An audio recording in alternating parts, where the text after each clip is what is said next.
Quite a serious one. Recently, the NCAA Swimming Championships, which is the National Collegiate Athletic Association of America, that is the National University Championship of America.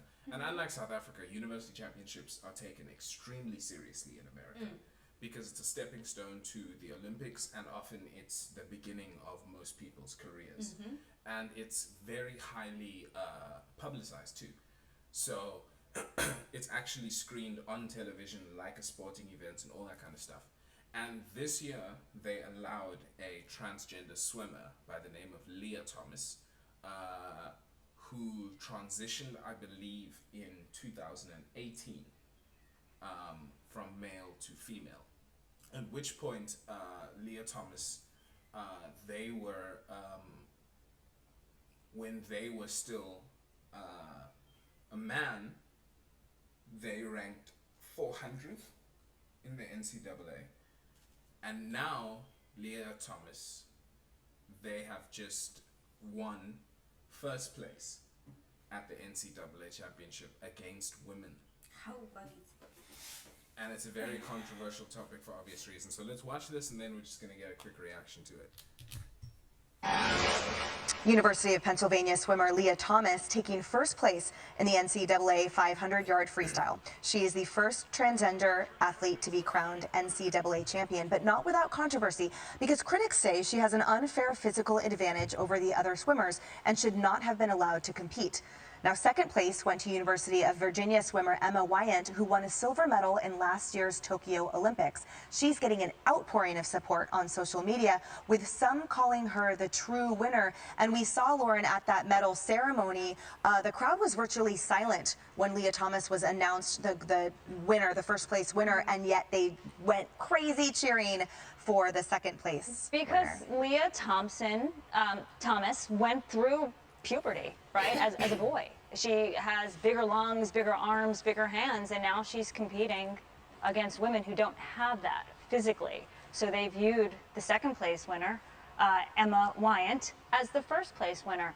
I think this is a major issue for so many athletes, so many parents out there who are raising athletes, because the rules of the game are changing and we're figuring out what they should be. Should transgender athletes have an asterisk next to their name if they win, right? Because Lia was like number 467 when she competed as a male. Now she's number 1 as a female. I mean, it's a tough issue, and I think it's going to be an election issue as well. And Joe. All right, so I think that basically covers everything. As a woman, I would like your opinion first. Okay, so being female, I think that we have enough stacked against us in terms of inequities that exist, right? We don't need to go into what, where, when, how, but inequities that exist, barriers that we have to break or overcome. Now we must work even harder. Like, if that's the goalpost, how do I get there? Well, how do I get there? So it's really a tough one. I think if it was me, I would think that it was unfair that I had to compete against somebody that just had an advantage. You know, and maybe one of the things somebody who does compete maybe considers, and this is so bold of me to even assume, but consider some other way that you can contribute your passion. Maybe you could be on a coaching team. You know, maybe serve the sport that you love in a different way, but it's unfair to do that to the people that's their gap that they're choosing to be, you know, to swim or pursue this part of their career, and they just don't stand a chance. So what I'm going to do is first I'm going to talk about a couple of the different avenues that people have, or that we have as a society, and then I'm going to talk about what my opinion is on the matter. Okay. So, for example, they chose Lia Thomas to compete against women. They chose to identify themselves as a woman. Okay. So, because they identify as a woman, they feel the need to compete against women.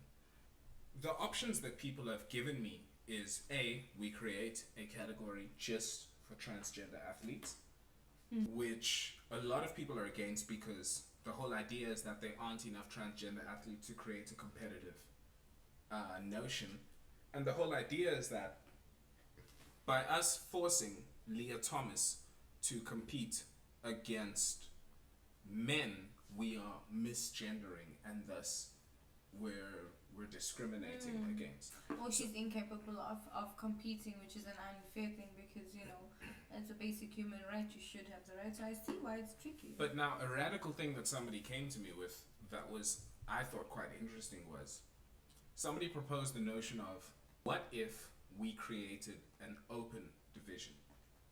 Or essentially, if you compete in the men's, so to speak, the men's division is open.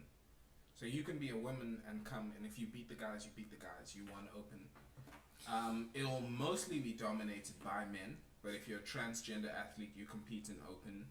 If you're a woman who is particularly good in your field, you compete in open. Because there's certain sports, like for example, competitive shooting. I feel like the physical gap between competitive female and male shooters, it isn't that huge. So competitive female shooters might be able to completely compete and beat the guys. Or this idea that this guy gave me was create an open category, and then transgender athletes enter into the open category with the rest of the men, and then create a separate female category. My question would be, a category for what? Sports? Are you speaking specifically for sports? Sports. I'm talking just about sports. For what purpose are we competing? To see who's the best. Why? What do you mean? What are you getting at? The point is, if you have a set of rules that you would like to go and build, and an organization that you would like to have tiers on, go and build that. I do think that I agree with your solution, and I like it because it is unfair for the person who doesn't have the physical abilities that you do. Okay, cool. So what would happen is you would filter out what we're competing in. Because it can't just be fairness, be like, okay, cool, guys, let's go compete for the CEO job. Me and you start at the same time, 1 month in, I get pregnant. No, we're digressing. We need to make this just about sport. It needs to be just about the physical competition of sport. Now, if we're only using sports, Siphe, then it makes my argument even more valid, because sports specifically is where a physical advantage, or, you know, that's why you test for things like testosterone. You know, let's go and compete on how you can get your body to from A to B, or to perform at its optimum, you know, and this is where we test for that. By default, I can't compete with you because we're in a different lane, because your muscles, like she said, are bigger, your lung capacity is more, which allows you to physically run faster than me. The option that I put forward was the notion of open category or transgender category. So here is my final opinion with regards to everything. I don't like the idea of Lia Thomas swimming against women. I feel like it puts women at a disadvantage, and I feel like more than putting women at a disadvantage, it teaches little girls growing up that it doesn't matter how good you can become. You can be the best woman on the entire planet. A guy who is 400 and whatever is going to beat you. A guy who you know you are more skilled than at, you have better technique than, he's going to beat you because he is a man. That is something that I can't get behind at all. And that is why I don't support the Lia Thomas thing. I feel like we're in a really weird point in society where we've gone so far left that we're right. And now nobody wants to say how they really feel about things. And often a few people's voices are the ones that are heard the most. I don't even understand how this got so far. The fact that there was a transgender, male to female transgender athlete who competed in Olympic weightlifting blows my fucking mind. Wait, let me finish. Blows my mind. In a sport where your bone structure, your muscle mass, and your testosterone levels make such a difference that people put testosterone into their systems for an advantage. This is now a situation in which you've got an athlete who transitioned late in life after already being a bodybuilder, after already being a weightlifter, who was essentially, for lack of a better term, a mediocre weightlifter.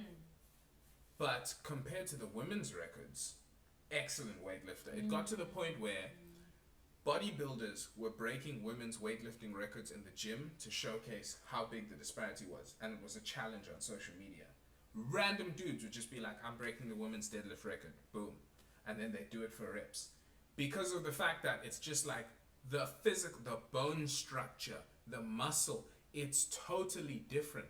But now we're in a place in society where essentially, if we're anti this and we're anti the Lia Thomas situation, it's as though we're anti the entire LGBTQI community. And that's completely incorrect. I believe that what we are for is we're for true competition. We're not anti the LGBTQI community, but once you make any statements like this, you seem like that's who you are.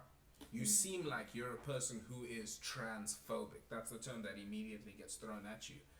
I feel like there's better examples than can be created. For example, there was a male Thai boxer, all right, Muay Thai boxer, okay, who was a world champion, who was like amazing, who transitioned as the champion, and then fought a few times, but then lost, and then won a couple. But they transitioned to become a woman, were on hormone replacement therapy, and said, fuck it, I'm still going to compete with the guys, I'm still going to defend my belt, I'm still going to fight. I feel like that is more of a statement than essentially sandbagging, because that's what they're doing, they're sandbagging. It's like when you're in an MMA fight, and then a dude shows up 20 kgs over the weight limit. That's sandbagging. Yeah. You know? Like let's pick the rules of the game. Everyone who qualifies, this is just where we go. You're right. So I think we underestimate the size of the community. Perhaps the answer is let's just have a separate one. So that's the thing. We don't underestimate the size of the community because we're talking about elite level competition. Fair enough. That's another thing that fucking pisses me off so much. People's arguments is just like, yeah, but some women are stronger than some men. Fuck that. We're talking about the best of the best of the best. At the highest level, in most physical athletic sports, men compete better than women because of their physical advantages. Screw skill, all that kind of stuff. I've heard that argument so many times it irritates me, where it's just like, oh, but I know guys who I could beat in a fight. Fuck you. Like, like, do you know what I'm saying? I don't care about how you know a couple weak guys who you could beat in a fight. We're talking about life here. We're talking about when you are at the highest level, you're an athlete. A really good example for me is there was a transgender male to female MMA fighter who cracked a woman's skull from like ground and pound. How are we okay with that? How are we okay with that as a society? So I'm gonna do this purely to amplify your point. And I have small hands. Okay, so this is the thing. So someone's gonna laugh so hard, but I have small hands. like my hand, yeah, it just. I'm literally a guy who's known for having small hands, and it's. Do you know what I'm saying? Yeah. Do you know what I'm saying? And the size of a person's hand, the surface area of the fist, that increases more strength in the punch. Guys with really big hands fucking will knock you out. So, Well, if you think about just the size of the knuckles. yeah, and also just what the fist can do to the face. In comparison to my the face. size. Now put your fist in my face. Do you know what I'm I saying? don't know. I'm gonna get such shit for doing this like this. You're gonna just boop my cheek. Yeah, Like, no, I won't. so it's one of those things where I do not agree with it being fair. And to It's kind not of fair. summarize the video, we're in a really weird place in society right now where we're not really thinking. We're kind of just listening. We're kind of just on social media and we're kind of just focusing on what the agenda is. And I know that sounds like conspiracy theorist talk, but I feel like we really lack critical thinking in today's society. And that's what we need to start doing, is we need to start looking at things and looking at the evidence and not letting other people tell us that this is okay or this is right or this is like this. And there is still a space for transgender people within society, and this should not become a reason for you to become anti-trans. This should not be a reason for you to begin your anti-trans tirade and just like, you know, jump on this homophobic movement. Yeah, Is there anything you'd like to add? No, I couldn't have said it better myself. Yeah, so anyway, we're going to end this video. And thank you guys for watching. Like and subscribe. Like and subscribe. Thank you guys for watching. You should see another video, right? Watch out. Oh, I went the wrong way. It's there. It's right up there.